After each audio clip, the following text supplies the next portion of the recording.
টঙ্গীর তুরাগ নদীর তীরে শুক্রবার ৩১ জানুয়ারি শুরু হবে ৫৮তম বিশ্ব ইজতেমা। চলছে শেষ মুহূর্তের প্রস্তুতি। এবার ৩ ধাপে অনুষ্ঠিত হবে বিশ্ব ইজতেমা।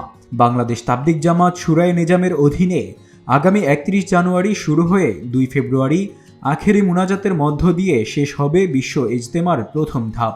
৩ ফেব্রুয়ারি দ্বিতীয় ধাপ শুরু হয়ে ৫ ফেব্রুয়ারি আখেরি মুনাজাতের মাধ্যমে শেষ হবে দ্বিতীয় ধাপ।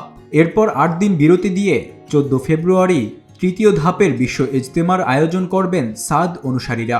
১৬ ফেব্রুয়ারি আখেরি মুনাজাতের মধ্য দিয়ে শেষ হবে ২০২৫ সালের বিশ্ব ইজতেমা।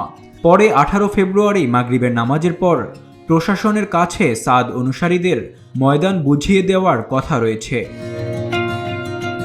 তুরাগ নদের তীরে ইজতেমার ময়দান প্রস্তুতির শেষ পর্যায়ে কাজ দ্রুত এগিয়ে চলছে। দেশ বিদেশ থেকে আগত মুসল্লিদের জন্য উত্তর পশ্চিমে তৈরি হয়েছে বয়ান মঞ্চ। বয়ান মঞ্চের পশ্চিম পাশে বিদেশি মেহমানদের থাকার ব্যবস্থা। মুসল্লি পারাপারের জন্য তুরাগ নদীর ওপর ৫টি ভাসমান সেতু নির্মাণ করেছে সেনাবাহিনী। বিআইডব্লিউটিএ একটি ব্রিজ নির্মাণ করেছে। এছাড়াও ইজতেমা ময়দানে সিটিটিভি স্থাপন করেছে র্যাব।